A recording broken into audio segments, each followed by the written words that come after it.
Good morning, everyone. I am Kat, and I'm the Outreach Coordinator with Ontario Streams. We are an environmental charity based out of York Region, and our mission is to promote the protection and rehabilitation of Ontario streams, rivers, and wetlands through education and community action. This is the second video as part of our hashtag Fish Fridays series, which is highlighting the different stages of our Atlantic salmon that we are raising as part of the Lake Ontario Atlantic Salmon Restoration Program, which is a big collaborative program working with many partners to try and bring back Atlantic salmon into Lake Ontario, where they have been considered locally extinct for over 100 years. So today's theme is all about these early stages of development. So 2 weeks ago, we covered the egg stage, and how they get to that point and what they look like, what we're looking for in this egg stage. But next up, as you can see, they have hatched, and they were hatched last week or 2 weeks ago as well. But we're going to do a little bit more of a deep dive into these early parts of their development. Today, though, as you might be able to guess already, is that we are not live with our little salmon.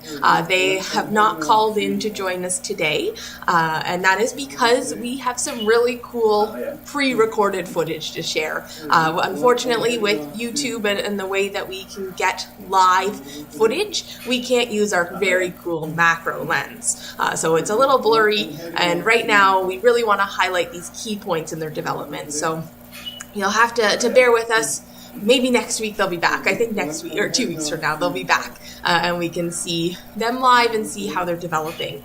But as you can see beside me, we've got this footage of them still in their incubation tray. And of course, we learned 2 weeks ago that this is to help them stay safe and stay healthy as they start to develop. So it's like a little condo. Each egg has their own, and it just means that if any diseases or fungus come up, it's able to try it and reduce the spread. The salmon that we got, these little eggs, let's go, I can switch them over here to see these little eggs that we got back in a few weeks ago now. They arrived with us the second week of February, and these eggs were part of a large scale fertilization. And we've got them from the Harwood Fish Culture Station, which is a hatchery out of just outside of Peterborough. And every year at Harwood, they're they're fertilizing about 50,000 Atlantic salmon eggs, along with other species of fish as well.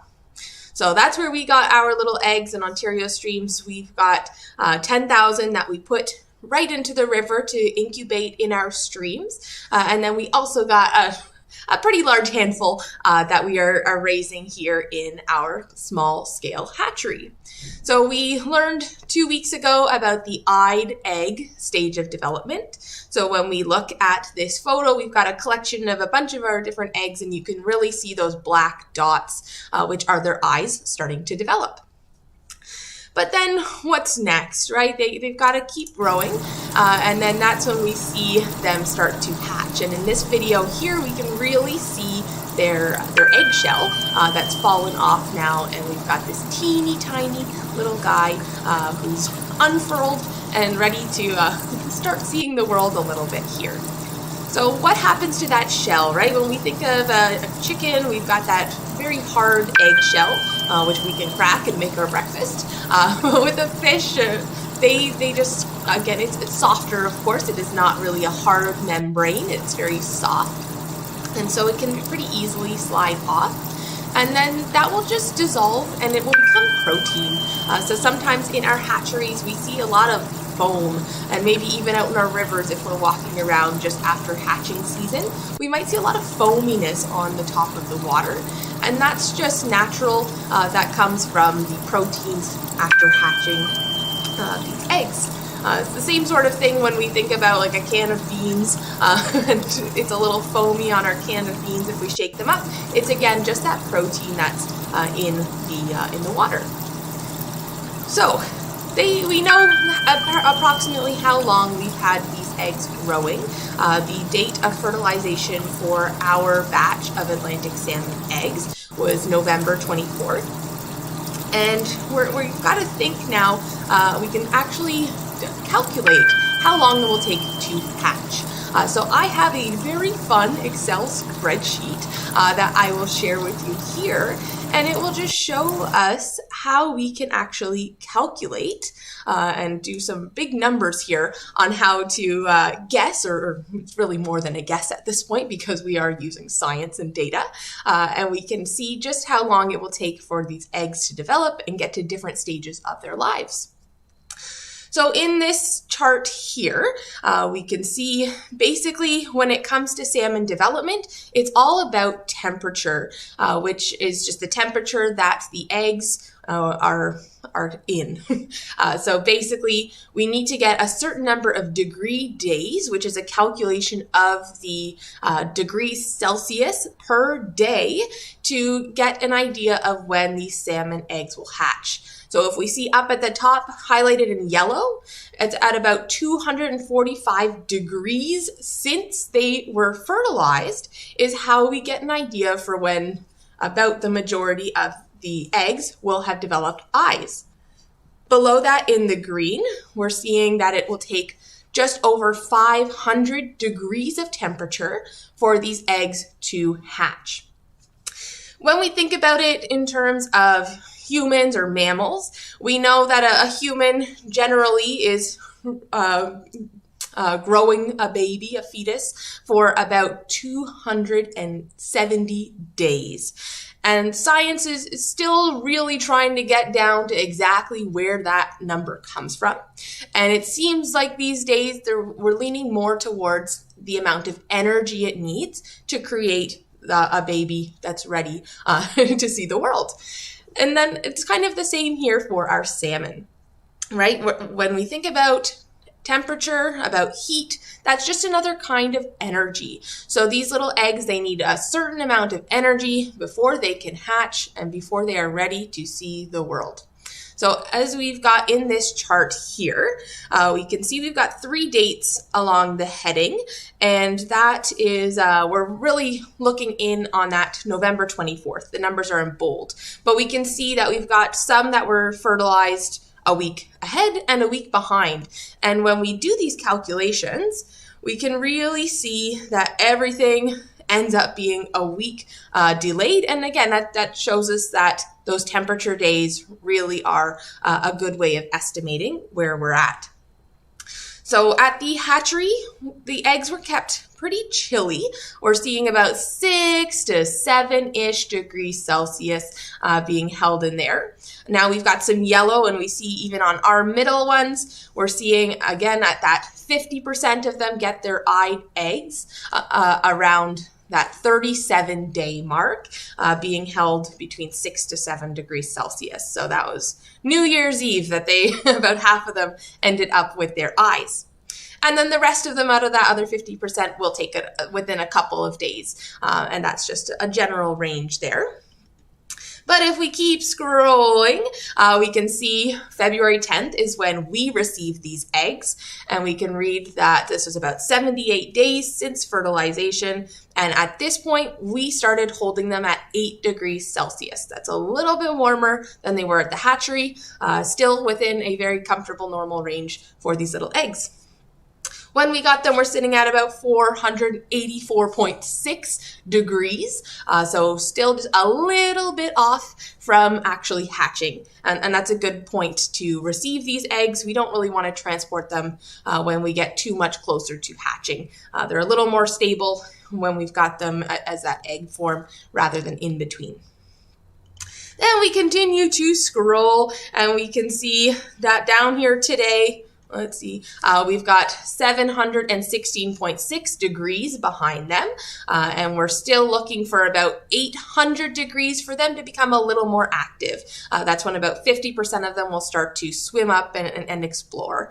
So when we look at that, that's still about 11 more days. So hopefully by our next Fish Friday in 2 weeks, we might see them being a little more active, a little more fun to look at. But in the meantime, let's take a quick peek at some of these other really cool developmental features that we are seeing here. One thing that we are able to see in our little salmon eggs are their hearts starting to beat. So if we look right in the very middle of this picture, we see a part that's a little bit darker red, and it's not going to be as well formed as what we might think of as a heart at this point in their life stages, but we can see just a very, very light pulsing of a darker red to a lighter red, and that's their heartbeat, which is very cool to be able to see at this point. We also can see their gills, and this is really cool footage here. There we go. There it is.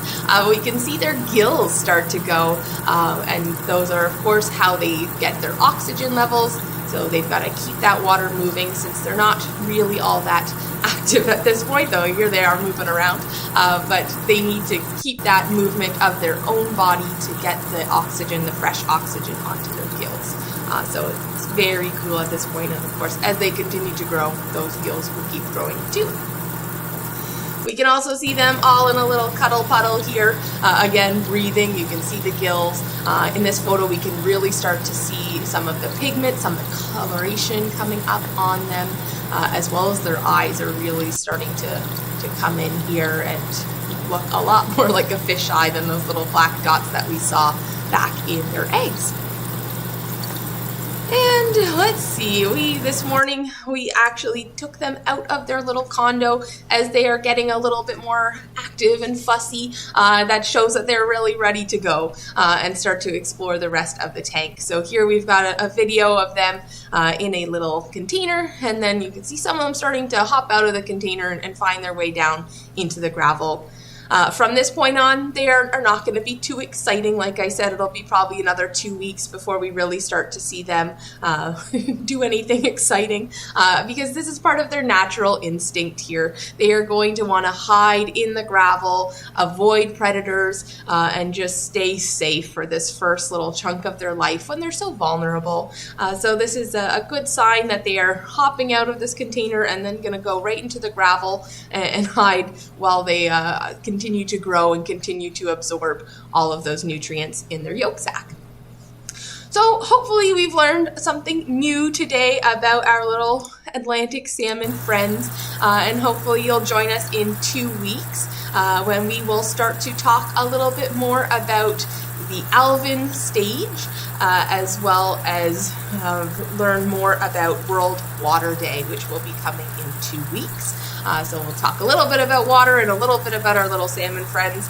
And then for the one after that, we are hoping to do a tour of one of our local fish hatcheries. So we'll get some behind the scenes footage to see what it looks like to grow up in a hatchery and be part of this restocking efforts for Atlantic salmon and other fish that we stock here in the Greater Toronto area. So thank you so much for tuning in today, and I hope to see you again in 2 weeks.